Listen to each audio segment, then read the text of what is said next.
Okay, thank you again. Welcome, everyone. I'm so happy to see all of you today. Thank you, really thank you for being here. Uh, I think I have only 3 minutes, so I'm going to be as quick as possible. The theme of anocracy, that is something that I first experienced as I was a young teenager in my home country, Gabon. There was that joke that our elders used to tell us at the time.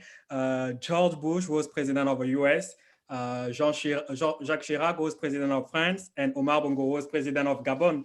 And what our elders used to tell us is that those three presidents met at a summit, and George Bush said, in my country, whenever we have an election, we need 2 weeks before we get the full result. And Jacques Chirac said, in my country, we have the result the same very day. And Omar Bongo said, come on, guys, in my country, we have a result 2 weeks before the elections. At the time, I didn't really understood what that meant. And when I grew up, I was in a polling station and after election, and we were counting votes. And then someone from the Minister of Interior announced the result on radio. And as we were listening to the radio, we realized that the vote we were counting, they already had the result. So that was very magical. We were still counting votes, but they were already announcing the result on radio. So the question was, do we need to keep counting the vote, or we just have to stop here? They already have the result. And in many countries, in some countries, I'm going to mention just some African, French-speaking countries. We also have that kind of problem between what is written in laws in the constitution and what is really done. As I mentioned lastly, in Chad, the Article 81, which is something like compared to the 25th Amendment of the US Constitution, I think something like that. If a president is not able to exercise anymore in case of death or something like that, or resignation. In Chad, the one who is supposed to replace the president is the president of the National Assembly. But recently, I think last month, the president was killed. And as if everything was normal, his son just became the next president.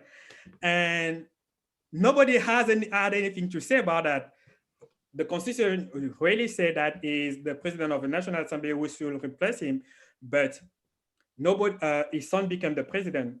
In Burundi, like in many other countries, the Constitution gives people the right to demonstrate.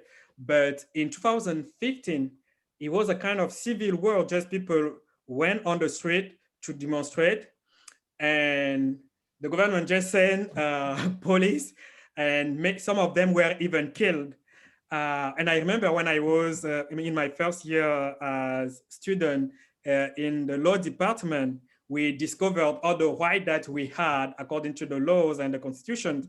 And when we talk about us saying, oh, we have right, we have laws, we have the right to do this or to do that, our elders just remind us, okay, you have the right to demonstrate, you have the right to talk about this, but learn that police officers also have the right to beat you or to kill you or whatever.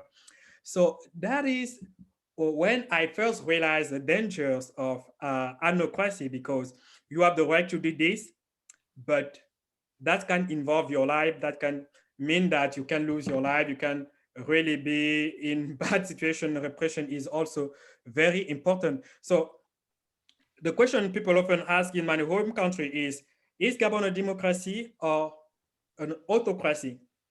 And because of that question, we often lose many important things, many important angles of reflection that we could have if we really analyze the question in terms of anocracy. And that's why I think we really need to be more focused on what those regimes are really are, what those regimes are really are, and consider them as anocracy And I'm happy that we can talk about those things today and see what the UN or the international community as a whole could do about that, instead of just saying, are they a democratic country or are they an authoritarian countries? So this is just the beginning. As I said, that was just the introduction, but I'm really happy to have this moment with all of you. Now I'm going to give the floor to Anya. I think, as I said, I didn't have enough time. I didn't have too many time because I was just introducing the session. Thank you for listening. And Anya, the floor is yours. Thank you. Thank you very much. And actually, you said it all, Gabriel. I think the danger, and while I'm start talking, I'm trying to share my screen. And of course, it worked beforehand and now it doesn't work. Because what you're saying, the danger of anocracy is that there are sort of authoritarian, autocratic regimes hiding behind democratic institutions. And that is actually all that there is to say about anocracies. And so let's see if this works now. So what I will be focusing on, now it should work. You should see my screen and how to measure it. So I want to introduce or suggest ways of how to actually measure anocracies, because they can be very tricky, as we have heard. As you, Gabriel, it was just perfect. You know, you have elections, yeah, you know the results before, or they are fake anyway, and etc., etc. So we're playing constantly the theater of democracy. We have the institutions in place, but they don't seem to work. So now this doesn't really, it's not. So what comes to our minds, and I looked at various indices around the world. The example I will share with you today is that from Varieties of Democracy, VDEM, a big sort of annual survey to measure also the level, the quality of democracy. I know Xenia later, she will introduce her results from the World Value Survey. So this is just one survey for the purpose of this session I focus on. And what we see, of course, that the majority of countries currently around the world have democratic institutions. They have parliaments, they have elections, they have constitutions, they have even constitutional courts and all these wonderful things in place that we didn't have during the Cold War. That was a different situation. So when we look at anocracies, we have to look at how these institutions perform. And what I would suggest is that we cannot really look at very new democracies. They're just established like the early 1990s. But these times have passed. Today, we do have countries, including the region where I live in here in Central Asia, where all the countries have turned to democracies or democratic institutions in the 1990s in Central Asia, the post-Soviet space. And they have passed 2, 3, 4, 5 legislative periods, and yet they seem to turn back to autocratic regimes. So one way of looking at it is, again, not whether the institutions are in place and whether elections are held, but how the level of corruption is usually called, but clientelism I see as a key measurement criteria to see to what extent it actually turned to an anocracy, how fundamental freedom rights are sort of upheld, and the level of accountability. Gabriel was mentioning it too. I mean, if there is a leader even killed or vanished, there is no level of accountability in these countries, and the level of trust. I know from an academic perspective, because I work on these issues, how difficult that is to measure. But I think we should start daring to do that. So, and because of the time, I just want to give you rather an incentive, an idea of Europe, because European countries, particularly those member states of the European Union, have always seen as sort of the benchmarks, particularly here in further east or in the larger Asian context. Often European countries are taken as a benchmark. And what I find very interesting, just to look at 4 countries that are already member in the European Union. As we know, the European Union can be an incentive to really progress with democracy. But it's interesting when you look at this scale. It's an updated scale from last year from the index from Variety of Democracy. This is where I borrowed the scale.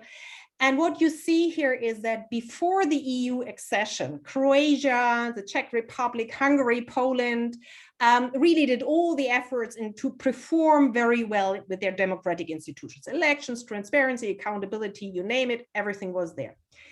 Then after the accession, when we look at the Czech Republic, Hungary, and Poland, we belong to almost the first wave in Eastern Europe. In the financial crisis in 2008, 2009, we could see already an erosion of democracy. Then the second big crisis that hit them, at least from the European perspective, was 2015, the way they dealt with refugees and migration. And then, of course, the current crisis. So it's very interesting to see in that scale that before accession, where they had to perform, well, everything went fine. And then after the accession to the European Union, there was a rapid decline in democratic performance. And Croatia is the recent example. You can see this very nicely here also with the dark blue line, etc. Gabriel, I think I exceeded the time already. I have one more slide just to give sort of an incentive. I am not focusing here on Ukraine, even so it's in here because I know Xenia is doing it. But just to give you sort of an update that even within the European Union, where probably this is a stronghold of democracies, how countries struggle with turning to anocracies or preventing to turn to anocracies. And yet what I would like to try to avoid, at least again from a research perspective, is to just blame everything on populism. It's just too easy. We have populist leaders in the UK, in Italy, ever so often, in Spain, in France, in Austria, and yet there is not necessarily a return to anocracy.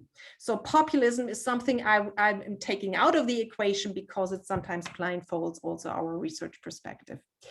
So when I looked at these countries and the data, what I could see is that when we look at how an institution withstand anocratic tendencies, it usually depends on how they respond to crisis, usually international crisis, how civil society counterbalance clientelism within the country, and how the judiciary remains independent. And with this, I stop. Thank you. Gabriel, how was I too long? Oh, that was perfect. That was perfect. 6 minutes and 21 seconds. Oh, that was just perfect. So I think now you are going to moderate the rest of the session, right? Yes, and I first have to get out here, and it's not easy. So because I don't have the list in front of me now, this. All right, here it is. Okay, so I'm inviting now John Mark Ivy from the University of Western Cape. John, you've just been with us. The floor is yours. I don't see your video on. Can you please turn on your video? I hope connection is fine. John Mark? Can you hear me? Yes, now can you speak, say a few more words? Oh, here we go. There you are. Great. John, the floor is yours. 5 minutes. Very much. Yeah. I will do my best. Sorry about that. Yes, my talk, I'll try to keep it as short as possible. Relates to this interesting topic of anocracy. If you don't mind, I'm trying to get my screen. Okay, yeah. So the topic of my presentation is development as the antithesis of democratic competition and opposition in Africa's anocracy. So I'm looking at two countries, Uganda and Rwanda. Now, I decided to look at these two countries because in my own assessment, they present interesting perspectives to looking at democracy and how it interfaces with and development in Africa. So what I'm going to do is to just look at both countries and the set of facts as they relate to those two countries and the concepts that we are discussing. Then we just highlight the points I think explain the the differences and to how these two countries relate to the concept of anocracies, and how their domestic constituencies, the citizenry, how they respond to the tendencies of these anocratic regimes. And I'll just highlight the points, what I think explains the differences in those two cases. First, the problem.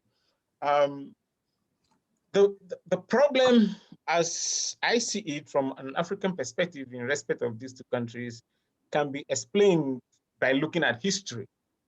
We look at the history of Uganda and the history of Rwanda. First, Uganda has been under President Yoweri Museveni since 1986. And apparently, some, like Deborah pointed out, some children in Uganda were born under him. They've not known any other president to date. And then in recent years, the president has had to change the constitution. First, to get rid of the limit on presidential term limits. Then he spent the last round, when the age bar also caught up with him. He was turning 75, I think. This time he was too old to contest according to the constitution, but he doesn't want to relinquish power, so he had to change the constitution also in order to remove the age limit. So apparently, from all indications, he has subverted all democratic principles that were enshrined in the constitution. Then we look at the response of the citizens in Uganda. Then the neighbors who are Rwanda present an interesting example. Rising from genocide in 1994, President Paul Kagame started to rebuild the country from 2003 when he took the realm of leadership until date when he had to also change the constitution in order to allow him continue or stand election, even though he had already served 2 terms. First, as a president, the Rwanda constitution, in terms of Article 101, says the president is only allowed 2 terms of 7 years. And Kagame served 2 terms, and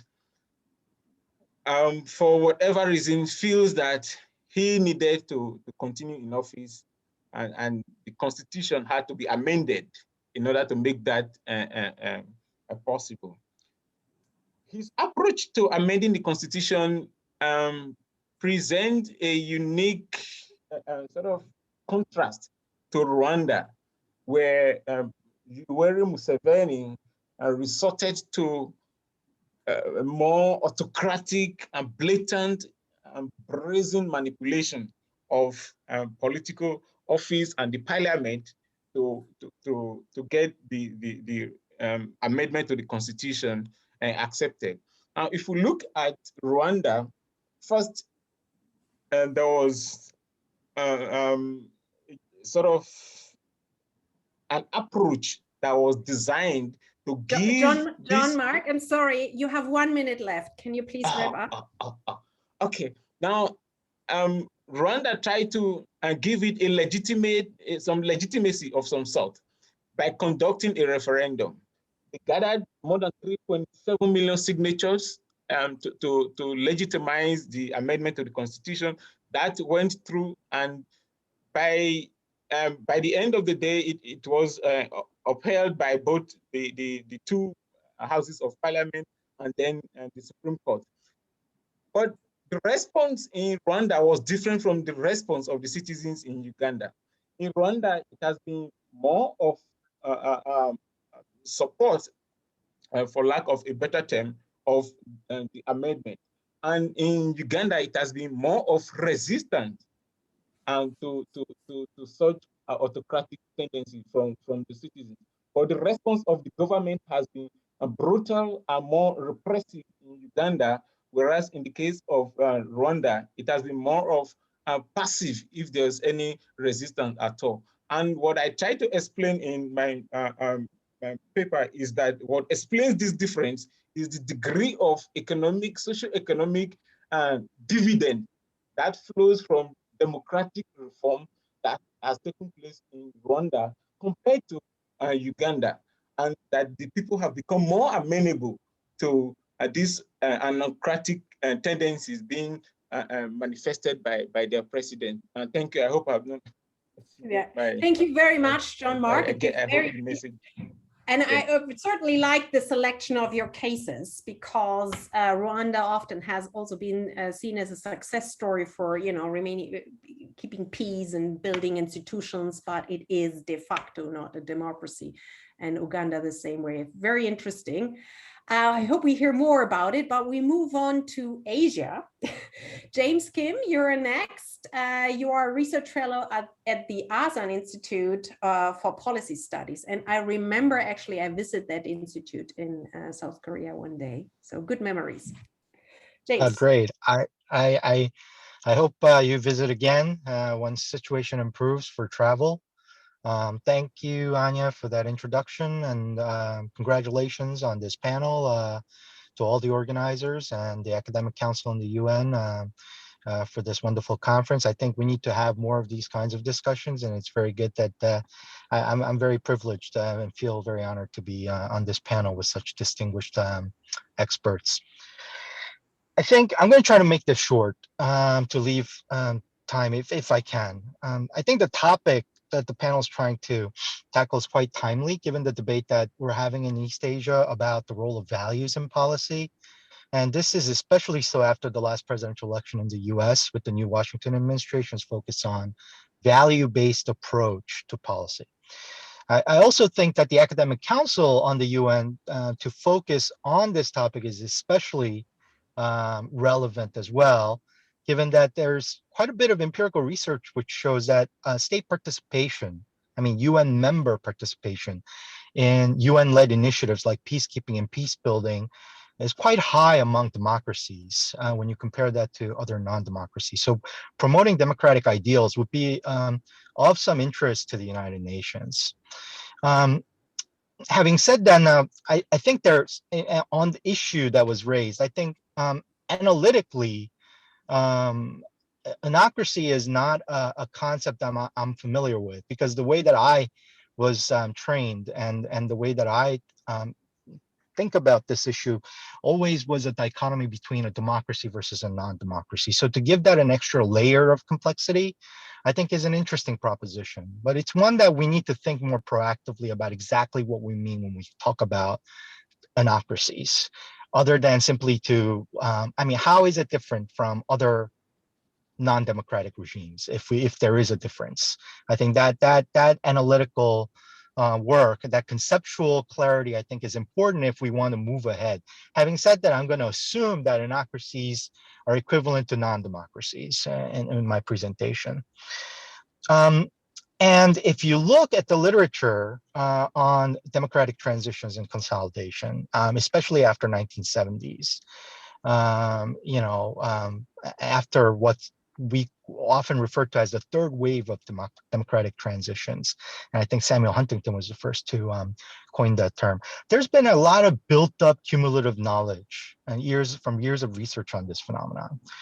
And we have a very good understanding of why democracies rise and why they may fail. Well, certainly the modernization thesis, which posits a link between industrialization and democratization, has had much influence in how we think about this problem. But there's quite a bit of research which also shows the limitations of this theory. Przeworski's seminal work, for instance, does not necessarily suggest a linear relationship between development and democracy. And empirically, if we look at places like Asia, we know that there are exceptions to this, to the modernization rule when we look at countries like Singapore or even China. So these are standout cases that you can look at. And even the advanced democracy, the so-called advanced democracies of East Asia, like Japan and South Korea, have certain kinds of inadequacies. For instance, the Japanese system, and I guess the Japanese colleagues can jump in here, has shown that inter-party competition is relatively lacking, even though we know that there are intra-party factional competition. And South Korea, if you look at history, has had a problem with rule of law, as evidenced by the number of former presidents who've been indicted for various scandals and questionable, application of constitutional rules. What all this goes to show is that modernization thesis, in whichever form, has inadequacies for explaining the process of transition and consolidation. On the flip side, on the question of democratic breakdowns, as we know based on extensive works by scholars like Quan Lin's, these are often associated with role of disenfranchised military and cleavages among ruling elites, as we've seen in cases like Myanmar or even Thailand. In my view, if we take all of this research together, what it goes to show us that there are two very important aspects of democracy deficit. And I think Anya spoke to that issue, and a lot of previous speakers spoke about that issue as well. Number one is the politicization of the military. How do we address that problem? The second is the strong rule of law. And I think a lot of folks talked about the strong rule of law, but I think, one of the reasons why democracies break down is because the military is politicized. It becomes politically involved. And the question is, why does that happen? And how do we prevent that if we want to promote more democracies? I think these are some areas where the UN can play some role, but with caution, given the concern about infringement on state sovereignty. And intervention of any kind on internal affairs of any state will likely face some kind of resistance in Asia and other parts of the world. Asian countries in the past have often latched onto the concept of the so-called Asian values to challenge outside intervention on matters of internal affairs. So in many ways, I think the UN's role is somewhat challenged when it comes to addressing, quote unquote, the dangers of anocratic states or anocracies. Most certainly, promoting greater transparency and making information available may appear sensible, but whether this will have measurable impact is questionable given the challenge that the UN faces from a principle perspective and exactly what it is trying to promote. And here I'm raising a deeper fundamental problem associated with the whole idea of liberalism itself. To be more precise, we need to come to terms and really recognize the reality that the ability to defend liberalism as an idea is challenged by the sheer fact that the principle itself promotes tolerance of even illiberal orientation. And I think to some extent, we need to come to terms with this challenge and accept this reality before we can talk more frankly about what to do given this limitation. But that's about most I'm going to do for now and leave the rest for discussion. Thank you. Perfect. Thank you, James. I was just sending you a message, 0 minutes left. Perfect on the time. Thank you very much. And I hope we can engage, I'm not sure at this panel or maybe in another occasion about this Asian value thing. I've worked many years now in the larger realm of Asia, and people keep explaining this to me what it is, and I haven't understood it. So I need to understand what this thing is and why it is apparently so different from other values. But we move on back to Europe and the post-Soviet space, which is, I want to say, almost full of anocracies, but Ksenia knows much more about it. So Ksenia, the floor is yours, and you're sharing something with us. Thank you so much, Anya. I hope I know more, but to be honest, there are more questions than answers for me. So hello, everybody. I invite us on a short trip to the countries of post-Soviet Eurasia to look at the situation with anocracies and other regimes in the region. Given that all these regimes grew up from the totalitarian rule of the Soviet Union and the Communist Party, the first natural question which occurred was which of these countries can be identified as anocracies. Anocracy is very broadly defined as a regime which combines democratic and autocratic elements. And to be honest, in the rule of all of this regime, there is to a certain degree authoritarian or autocratic elements are present. So I went to look at the classification based on the Polity 4 project. It's based on the expert evaluations, and they calculate a score in the respectively regime type, which you can see in the left part of the chart, for all countries in the world. And here we selected 9 countries for which we have also data in the World Value Survey, and which I will later complement to compare. So according to polity, there are at least 3 countries which can be identified as consolidated autocracies. There are 3 countries which at the moment score as democracies, and there are 3 countries in the middle which are anocracies. This group of countries of anocracies, it was a bit a discovery for me, because this group of countries is really very, very diverged. In terms of values, Tajikistan, Russia, and Ukraine score quite differently. In terms of the passes of democratic transition, Ukraine has been doing much more in this respect. Russia was less successful, and lastly, Tajikistan was probably, at least according to other existing classifications, is often considered as autocracy. But here it scores as anocracy. So the question which I had on my side was, what is different between these 3 countries? What is the presence of actual autocratic elements in these 3 regimes? Are they comparable, or do we need more research on this to see which of these anocracies can possibly evolve into democracies, or are likely to decline further into autocracies? As a sociologist and as a survey researcher myself, I decided to take approach from the position of the political culture of the population. Of course, we recognize the leading role the political elites play in the regime development and outcomes of this process, but nevertheless, by many political scientists, political culture of the population is considered to be a normative and value environment of the political system in which this political regime and political system are deeply rooted and embedded. And if these roots are deep enough, the regime is likely to be sustainable and stable, regardless if it's democratic or autocratic.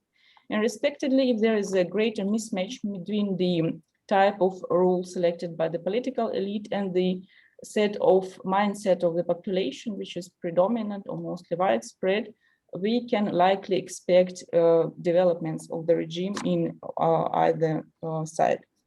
So here, for the sake of time, political culture, of course, is a very complex concept. There are many attributes, elements, which can be considered a part of the political culture. For the sake of time, I selected 3 pairs of indicators.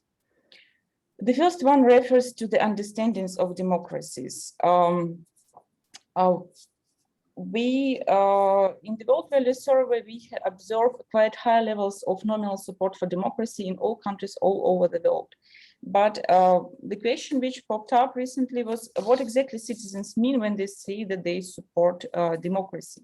And to look into this a bit further, in the World Value Survey, we have been offering to our respondents a set of statements which describe how things can happen with respect to their rights, with respect to economic policies, civil liberties, and other things.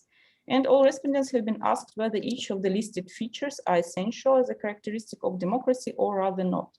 And based on their responses, we have built 2 indexes. One of them is index combining liberal notions of democracy, which defines democracy as civic freedoms that entitle people to a self-determined life and give them voice and vote in politics. And by contrast, illiberal notions of democracy combine autocratic elements, which define democracy as obedience to the guardianship of rulers, whose authority defies constitutional checks, public criticism, and electoral contestation. As we can see from the chart, misperceptions of democracy are widespread in many post-Soviet countries. So why these misperceptions are dangerous? For many reasons, but foremost because their prevalence in the people's mindset actually acts as a reinforcement of an authoritarian regime, or makes autocratic elements in the country's governments legitimate.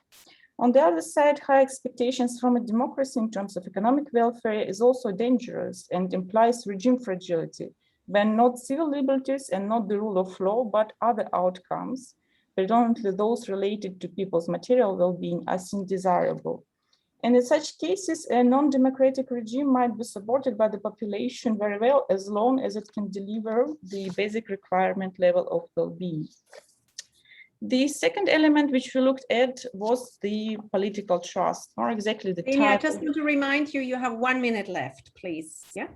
Sorry. Okay, thank you. The other element which we looked at is the prevailing pattern of political trust. And here we built a scale based on the distinction between citizens' ability to trust or not to trust and the trustworthy or not trustworthiness of the agent of trust. We use the WS-based political trust index as a proxy for citizen trust and the 6-component good governance index based on the World Bank indicator as a proxy for the political system trustworthiness. As we can see in many Central Asian, but not only, also that countries, a quite widespread pattern is compliant trust. So it's trust which citizens trust when the system is not delivering.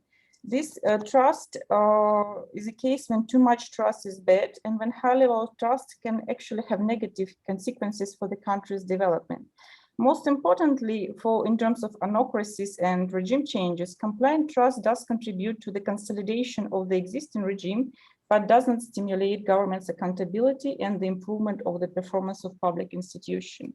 And in the last set of indicators, we went to look at the participation as a part of element of political culture. And here we looked at the patterns of conventional and unconventional participation. And here we can hit two major groups among the post-Soviet countries. One on the left side, these are those where either non-participant culture or compliant participation is widespread. And on the other side, Ukraine, Georgia, and Armenia are more characterized by patterns of active participation.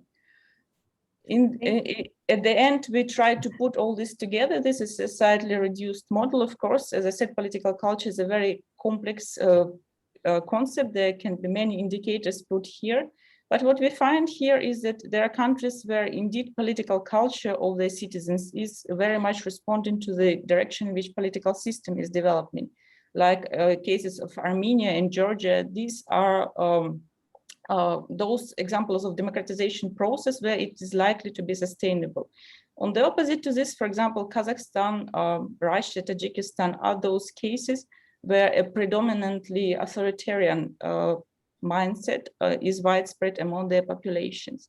And in this respect, if you look at the three autocracies, Russia, Tajikistan, and Ukraine, we see that in terms of the future development, Ukraine probably has more chances to evolve into a democracy, while the other two countries, despite the fact that they now are classified as anocracies, so transitional regimes or hybrid regimes, they have quite high chances to consolidate into autocracies. So that's all. Thank you so much. Thank you so much, Ksenia. I know you have a massive volume of data, and it's always fascinating to look at the World Value Survey and the results, and you presented some of it. And what I find striking always when we look at the post-Soviet space and post-totalitarian countries, they already inherited institutions. Yes, they changed it, they reformed it, obviously, but it wasn't like there was much of institution building, and yet like in post-conflict societies, when we look at Afghanistan or some other conflict-torn societies in sub-Saharan Africa, we've heard about Rwanda, and yet still they even if you inherited institutions, you turn into anocracies, let's say, yeah. And so it's not just a matter of whether you come from post-conflict, post-war society or post-totalitarian society. The results can be the same. Why that is the case, I hope we have later time to not only discuss it, but also to elaborate on it. And here I move on to Daisako Higashi from Sophia University in Tokyo. You're joining us from Japan, right? So it's really late. That's right. Daisako, 12:45, yeah. Okay, thank you very much. Yeah, and yeah, let me finish. Hopefully, yeah, let me share my slide, and I will finish hopefully by 7 minutes. That I got the guidance. I specialize in the post-conflict peace building, and I argued that maybe there's a consensus that UN-led peace building, nation building after armed conflict, started after the end of the Cold War because it became possible for P5, including Russia and China, to agree on supporting the creations, at least ostensibly democratic governments in the one-ton states. And the question I want to propose today is whether or not it's still possible for the UN Security Council to cooperate on peace building effort in wanton state when the United States and China might start a very global competition between the democratic regimes and autocratic regimes. And I don't have any specific answer. Somebody might argue that it might be very difficult because China might support kind of creation of like at least autocratic state or anocratic state. But some people might argue that it's still possible. But if that's possible, how? Or this is the question that I want to pose today. I'd like to make some. I'd like to show some engagement about myself about the post-conflict peace building process to give you some idea about or hint about how it could be possible or it might be not possible. In terms of the Iraq, as you know, Iraq entered the oral civil war around 2006 because of the sectarian conflict. They also had a kind of civil war with the ISIS starting from like 2014. But after they clear kind of victory over the ISIS. I had a chance to visit Baghdad in the Iraq in February 2018 because I was assigned by the Japanese foreign minister to make some intellectual contribution to Iraq peace buildings. So I had a 1-hour discussion with Mr. Maliki, the vice president who represents like a Shia, and also Mr. Nujaifi, who is the vice president representing like a Sunni, and Mr. Alawi is another vice president who representing kind of secular political parties, and also Mr. Ala Talabani, who was the head of the Kurdish political party. I also had some discussion at Al-Nahran Center in Baghdad. After I finished my first visit, there was an election in Iraq, and Abdel Mahdi was selected as a prime minister in October 2018.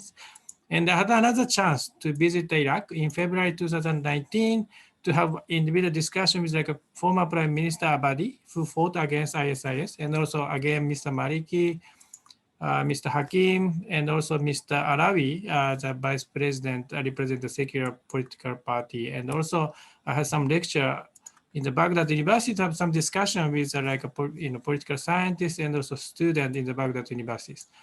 And I got some understanding that there's shared awareness in the Iraq that national reconciliation to overcome sectarian rivalry among Shia Sunni Kurd is very crucial for stability in Iraq. But at the same time, it was kind of striking that there's a consensus that both Iraqi political leaders and the Iraqi people embrace the democratic system. There was not so much doubt in terms of in having a democratic system, while they have some demand for the reform of the electoral systems. But they at least embrace the democratic system in the Iraq, even though they might have several civil wars. I also had a chance to visit South Sudan as I was assigned by Japanese foreign ministers again. And I went to the capital of the Juba to interview like a first vice president of South Sudan, minister in the cabinet affairs, minister of higher education, president of Prevailing Center, who steer national dialogue, head of the office, and also IGAD special envoy for South Sudan, who mediated president and the vice president. And also I got some lecture to have a discussion with an audience or a student over there. And I observed that civil war in South Sudan from 2013 to 2018 was basically military fighting over the political powers and natural resources between the President Kiir and the Vice President Machar. But it was possible for them to make kind of peace agreement in September 2018, mainly because I argue that there's no serious difference of ideology of the governance. It was interesting that the both sides at least embrace kind of democratic system. In their case, it's a presidential systems. Of course, it was very difficult to implement peace agreement. At least this peace agreement still keep hold. There may be some delay, but it still keep holding. And I think one of the reasons is that there is not so much difference in terms of the ideology of the governance. But in terms of in case of the Afghanistan, the situation is totally different. I had some field research in 2008 to interview many ministers, like the Minister of Finance, MRRD, and the Minister of Waters. I also collected the 200 opinion survey in the 3 different provinces. And I found that there's kind of consensus that overwhelming majority of Afghan people believe they need to have some political settlement or reconciliation with the Taliban. But however, there has been critical difference, I think, between the Afghan government and the Taliban on the idea of the governance. And I always argue that this could be one of the biggest challenges that Afghanistan might have over the peace negotiation in the future, which is quite, striking issue right now. And I'm planning to publish a book, Inclusivity, Mediation, to Peace Building, UN Neighboring State and Global Power, from Edward Elgar, which will be published as one of the Aquinas series on the UN system, maybe in the end of this year. I already finished my manuscript. But I put this question in the last part of my book because Syria also might start some kind of post-conflict reconstruction with a democratic transition. And I think if creating kind of autocratic state or anocratic state become common in many parts of the world, United Nations might have serious challenge on how to support peace building because there might be some difficult contestations among the governors after the military conflict in the war state. So this is something that I want to discuss with you, and thank you very much for listening to me. Thank you very much, Higashi. And also what you highlighted again, peace building might be a very legitimate achievement or goal, of course, but without democratic institutions, without some level of democracy, it's just simply not possible. And you highlighted also the importance of reconciliation. Bringing the conflicting parties on one table is already a major achievement, also in terms of institution building, and many even peace building processes fail to do so, and then democracy, of course, is very difficult to establish. Very interesting also to talk about post-conflict societies. And now, last but not least, Richard, the floor is yours, and you give us the conclusion about why do anocracies exist? Don't know if I can tackle that big question, but I certainly will delve in, and I was very pleased that Daisaku could go before me because I will be sharing some research on a book that I wrote a couple years ago, Democratic Peace Building, Aiding Afghanistan and Other Fragile States. And it's that entry point that got me interested in this subject. Afghanistan was a key focus. Really glad that Daisaku, though, also gave us experiences, insights from Iraq and South Sudan.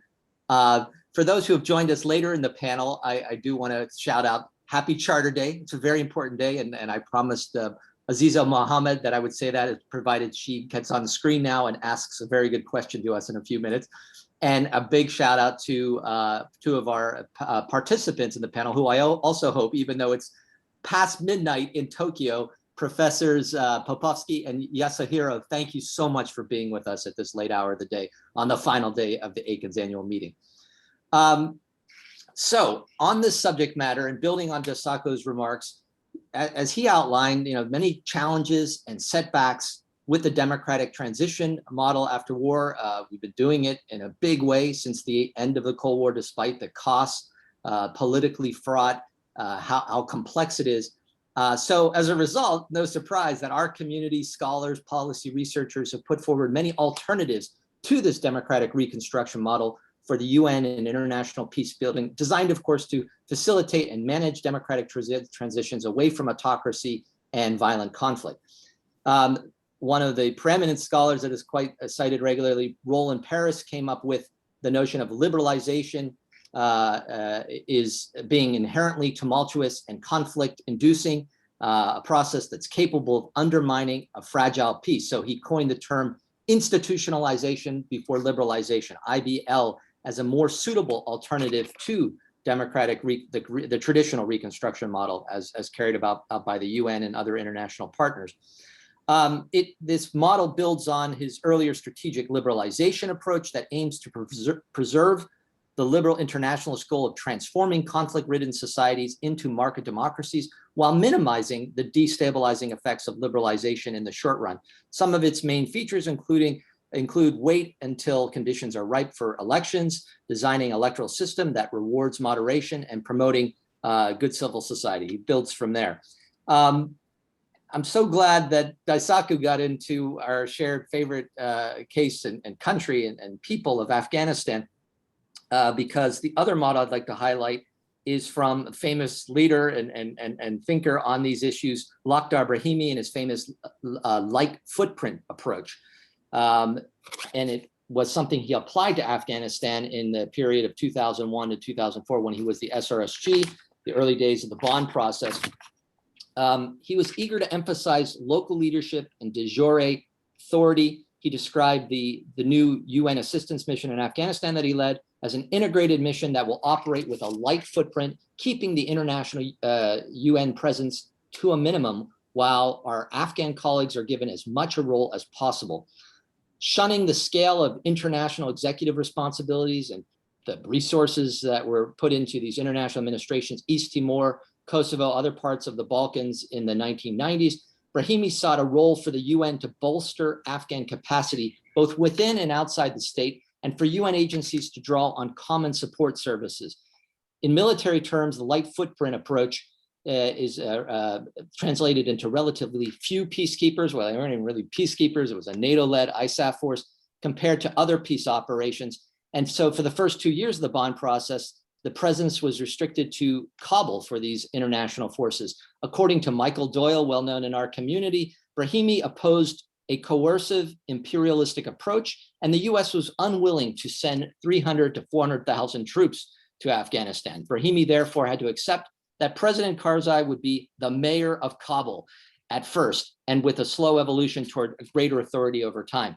This light footprint approach to international peacebuilding draws in part on recommendations found in the 2000 Brahimi report on peace operations. My colleague Bill Dirch from the Stimson Center was the chief author of that enterprise. And it subsequently considered what was applied in the case of Libya in the aftermath of the Arab Spring. And people are quite critical, which leads me to the third point in my approach, why I'm critical of both of these two previous ideas, as scholars do. We critique each other. The evidence of the past 2 to 3 decades suggests that the democratic reconstruction model is indeed too complex to implement, politically intrusive, and too costly to be sustained. But at the same time, this IBL, institutional before liberalization approach, risks of aiding authoritarian elements and fails to acknowledge the limited staying power of international actors.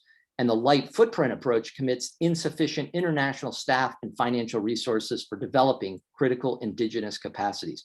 So my alternative, the democratic peace-building approach, which at the core of it is a dynamic long-term process of institutionalizing and expanding the democratic legal authority within a weak state or territory to reduce the propensity toward violent conflict. The book, of course, goes into great detail on this, building on particularly the Afghanistan experience and some other cases.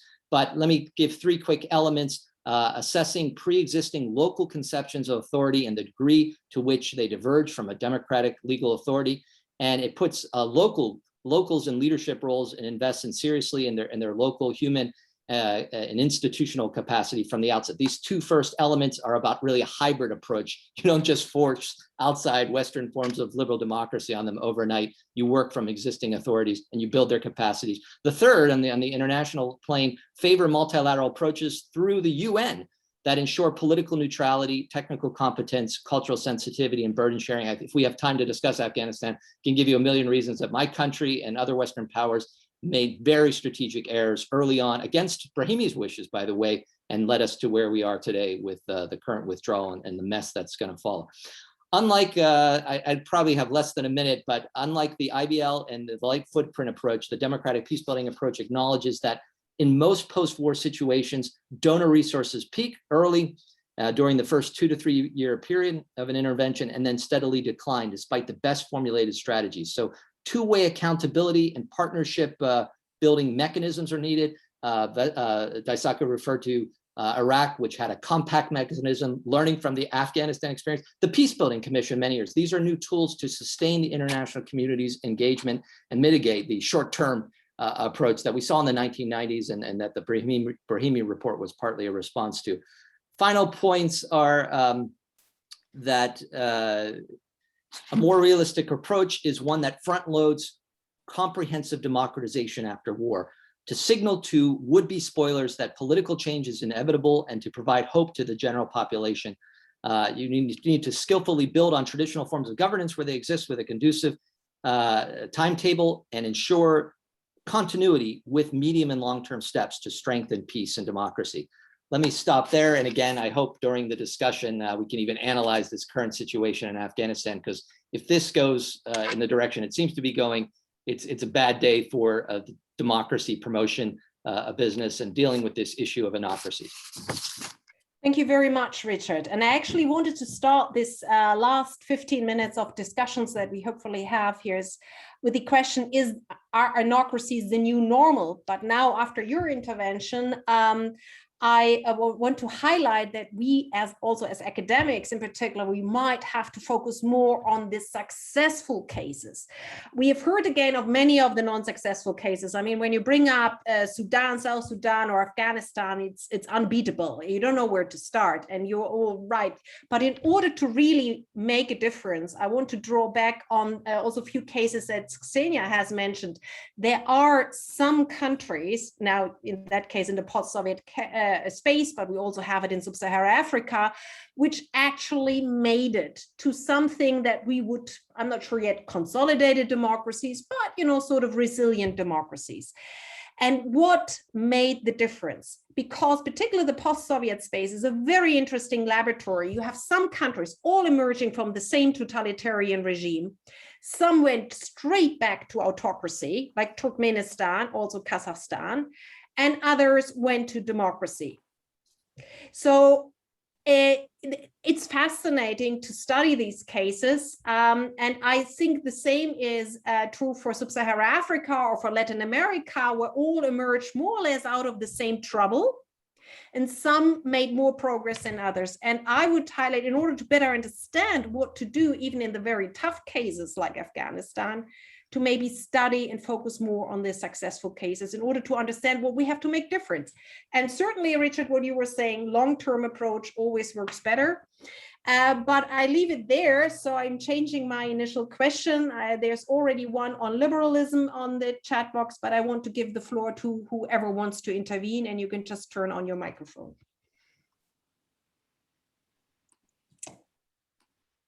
Anybody has a question? Otherwise, John Mark, I want to come back to your liberalism question that you have.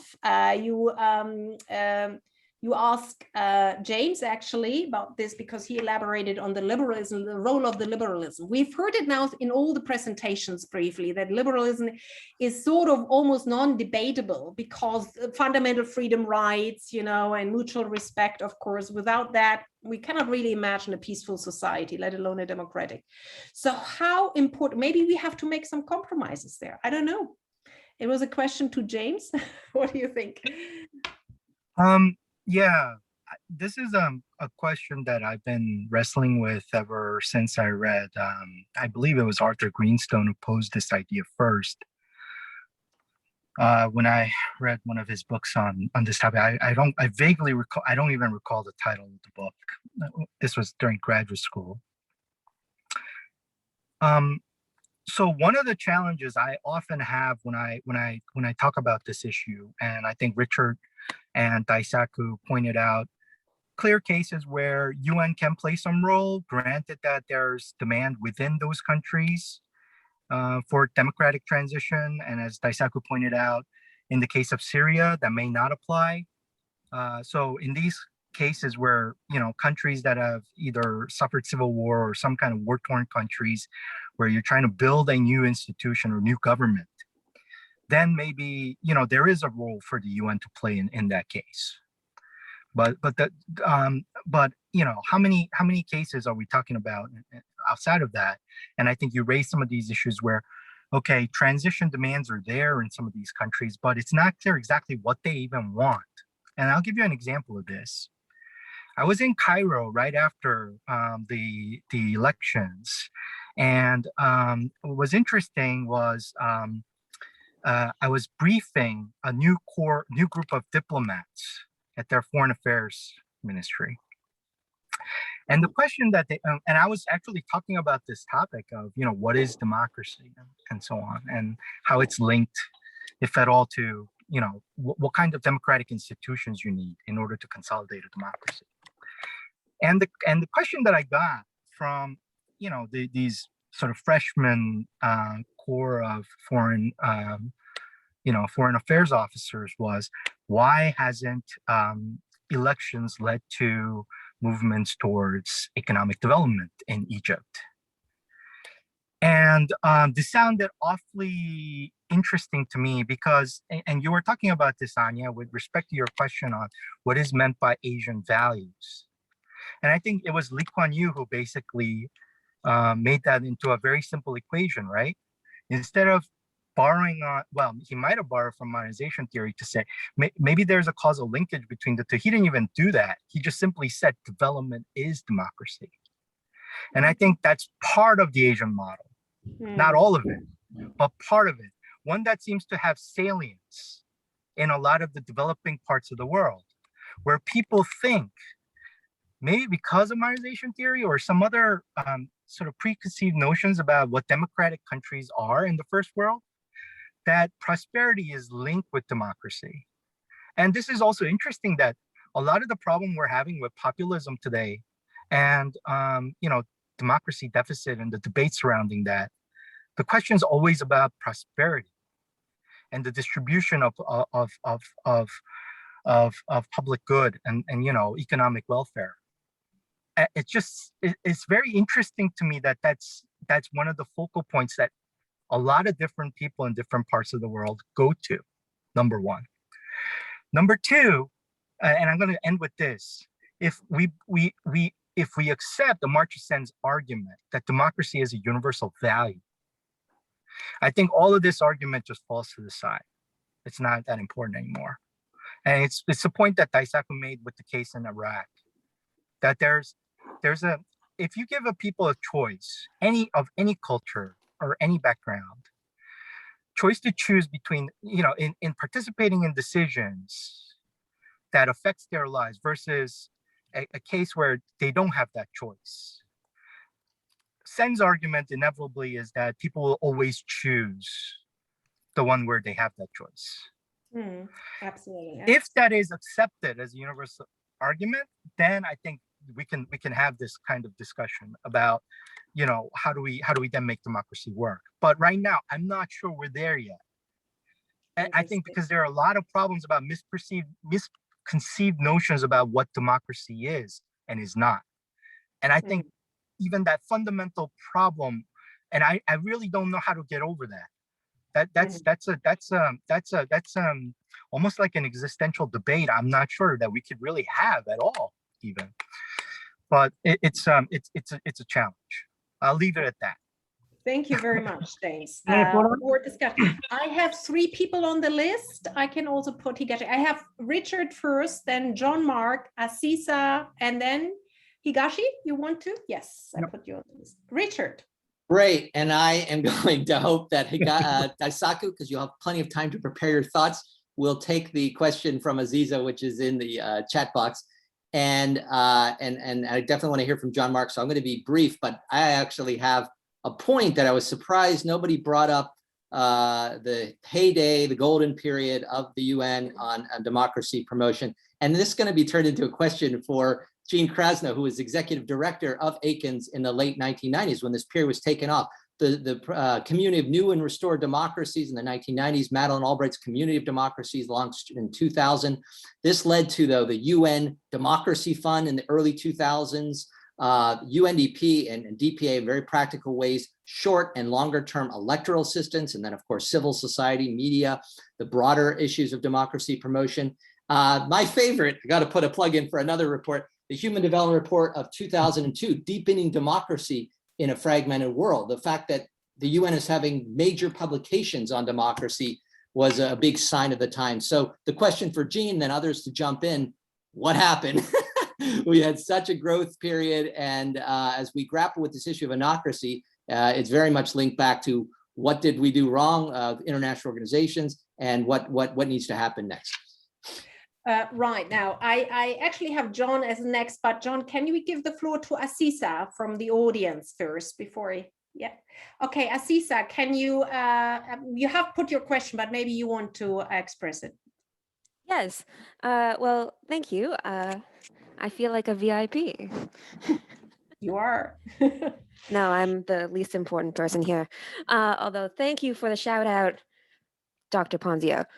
So hopefully this isn't too much of a basic question, but I do share my fellow Canadian Professor Paris's concerns about democracy and whether or not it's suited, particularly well suited to a fragile context. I mean, at the best of times, a good election is openly conflictual in debates, and you bring up a lot of issues and you tackle those hard issues quite openly, but often lacking diplomacy. So I'm not quite sure that's really helpful when you're trying to heal wounds after a conflict. So perhaps the panel could flesh out a bit how you can make democracy safe. What is your suggestion, Aziza? You say maybe it's not the best way right after conflict to have elections and multi-party system. What is your guess? We want to hear any ideas go. You know, we're still in an era of anocracy, so. Yeah, this is not why they pay me the the medium bucks at the World Bank. Oh, goodness. Well, maybe you can come in later. We still have a few minutes for discussion, but it would be great to hear your thoughts on it. I know when John Mark, you have been raising your hand, and then I have Higashi. John. Thank you. And I was just struck by Aziza's comments, and it sort of resonates with what I found when I was reading up for this presentation, that in Rwanda, it does seem people are not so much, okay, a country of about 6 million people, more than almost 4 million signed up on a petition to amend the constitution to allow the president to run for supposedly a third term, and apparently could run for another possible 2 terms.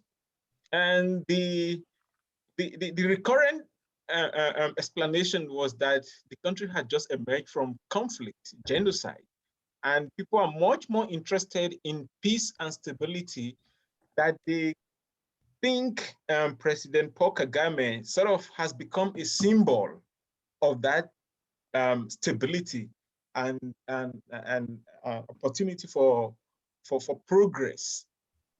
So he didn't even need to deploy the apparatus of violence or organized, security forces at his disposal to get people to buy into the need for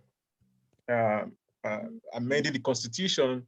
And of course, he ran it through referendum and what have you. But that contrasted very differently to Uganda, where Museveni has been there, and socioeconomically, in terms of a performance index, he has not done well.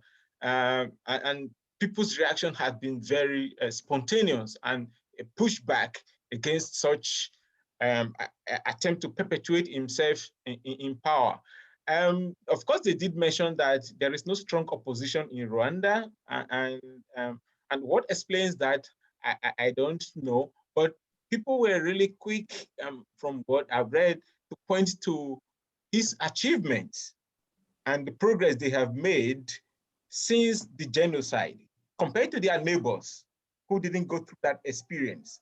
And so democracy sort of took a back seat in terms of the hierarchy of their immediate needs. I'm not talking from a scientific survey, but from what I've read, what people wrote about, and general literature about the presidential third term in Rwanda and why it seemed to have proved successful. All right, I'm looking at the time. We're running out of time, and I still have a few people on the list. John Mark, it's fueling into the whole debate. Thank you very much. Yes, I actually have Higashi Daisaku, and I have Jean Krasno. So Higashi, please go ahead.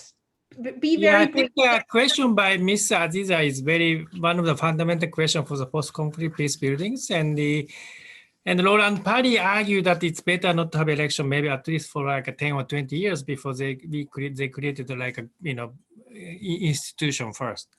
And I agree with it, but at the same time, I agree with Angela that it's also important for us to have some successful cases as well.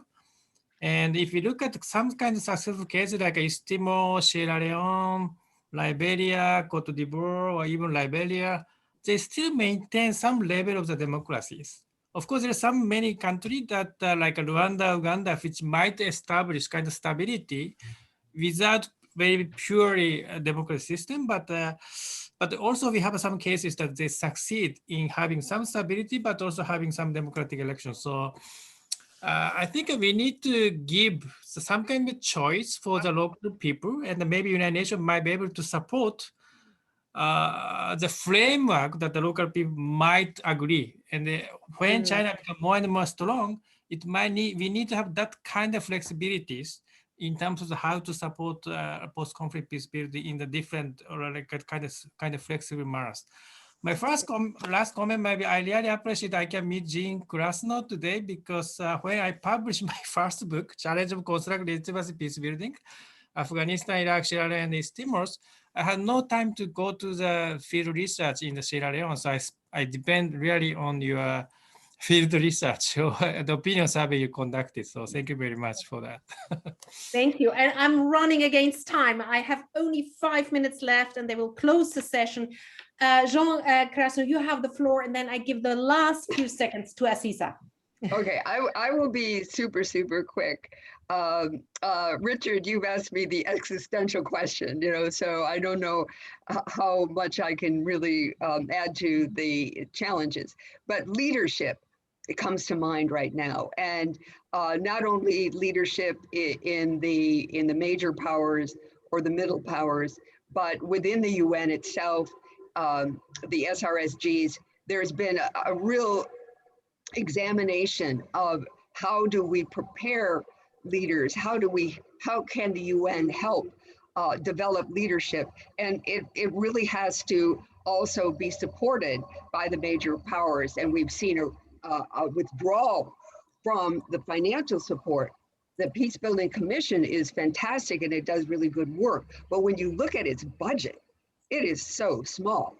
It really needs a lot more support, and that really falls back on leadership and garnering the international system to support that. So I'll leave it there. And I have another panel in a few minutes. Yes, right. That's why we have. Thank you for joining us. Yeah. Last word to Asisa. You have the solution, please. No pressure. All right. Well, thank you very much. And I hope I don't disappoint you.